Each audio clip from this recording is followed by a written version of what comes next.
Vote से लेंगे CM PM, आरक्षण से लेंगे एसपी डीएम। जी हाँ, ये नारा जो हम सभी के दिमाग में चर्चित नारों की तरह रहा है, काशीराम जी द्वारा दिया गया है, जो कि ना केवल बीएसपी के संस्थापक रहे हैं, लेकिन अनुसूचित जाति, जनजाति, दलित, बहुजन, आदिवासी समाज की एक हुंकार भरने वाले व्यक्ति भी रहे हैं।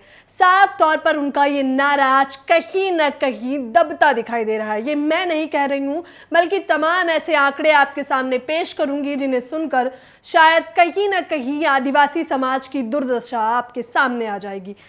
चंद्रशेखर आजाद ने एक ट्वीट किया है, जो ट्वीट 2 दिन से वायरल भी हो रहा है। उन्होंने बताया है कि आखिरकार राजस्थान में जो कि कांग्रेस की अशोक गहलोत की सरकार है, जो दावे कर रहे हैं कि देखिए किस प्रकार से सिलेंडर के दाम भले ही अन्य राज्यों में ज़्यादा हो, लेकिन हमने कम कर दिए, जो दावे कर रहे हैं कि हम पानी की व्यवस्था भी सुचारू रूप से जनता तक पहुँचा रहे हैं, जो दावे कर रहे हैं कि महिलाओं के खाते में पैसे भी दिए जाएंगे, और अब तो चुनाव है तो आखिरकार क्यों नहीं। लेकिन अफसोसन महिलाओं के लिए और खास तौर पर आदिवासी समाज के लिए वो कितनी दुर्दशा के हालात बने हुए हैं, इसका एक खबर यही है कि राजस्थान के बांसवाड़ा जिले से एक खबर आई, जहां पर हनीवेश जो कि आदिवासी समुदाय से संबंध रखता था, और सिर्फ यही नहीं बल्कि एमबीबीएस कर रहा था, अचानक 19 जून को उसकी लाश मिलती है। आपने सही सुना, किसने मारा, क्यों मारा, ये कारण तो सभी के सामने प्रत्यक्ष रूप से सामने नहीं आई है, लेकिन अप्रत्यक्ष रूप से सभी जानते हैं कि आखिरकार अगर एक आदिवासी समुदाय का बच्चा एमबीबीएस डॉक्टर, एसपी, डीएम बन जाएगा, जैसा कि नारा दिया गया है काशीराम जी द्वारा, तो जाहिर तौर पर तमाम लोगों को आपत्ति हो जाएगी, और लोग तो ये सोचेंगे कि अगर ये लोग एसपी, डीएम और डॉक्टर बन जाएंगे तो हमारी सेवा कौन करेगा।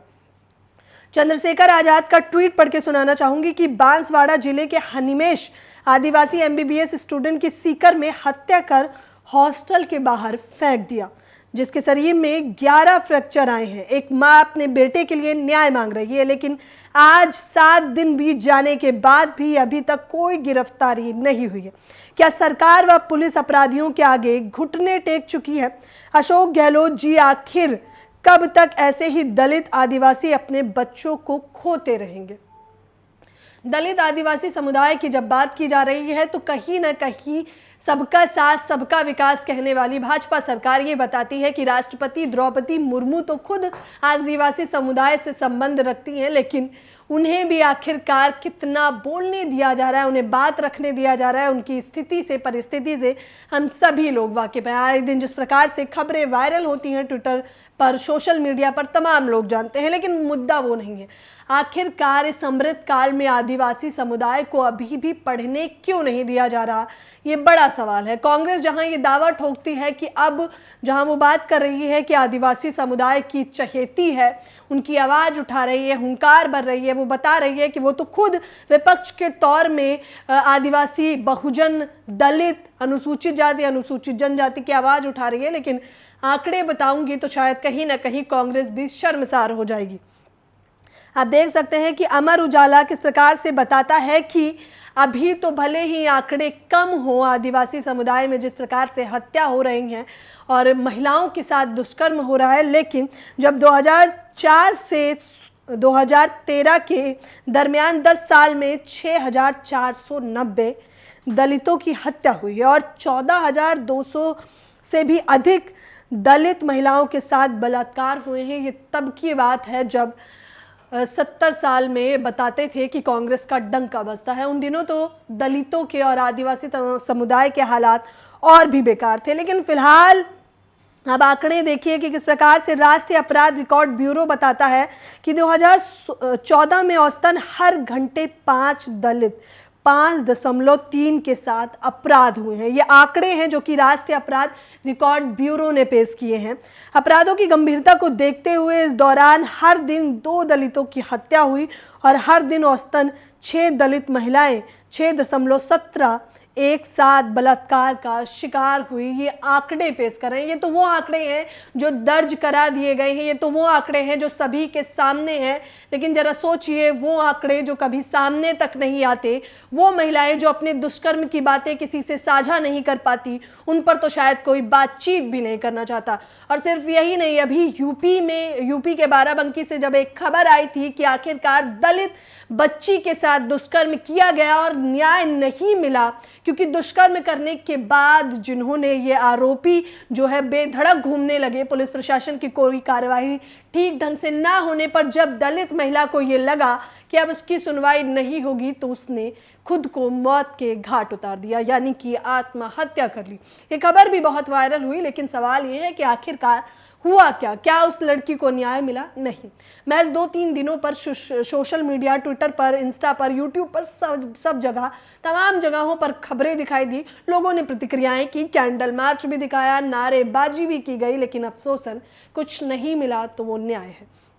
आप आंकड़े देखते रहिए, एक एक कर तमाम खबरें मैं आपके सामने रखना चाहूँगी, क्योंकि ये वो समुदाय है जिसे बताया जाता है कि सबके साथ सबके विकास में उन्हें आरक्षण दिया गया है, हक दिए गए हैं, अमृतकाल में राशन दिया जा रहा है। लेकिन अफसोसन जब वो पढ़ने की बात करते हैं, जब वो पढ़ाई भी कर रहे होते हैं, तो किस प्रकार से कुछ लोगों को, कुछ चुनिंदा लोगों को इतनी आपत्ति हो जाती है कि किसी को जान से मार देने के लिए भी उनके हाथ नहीं कांपते।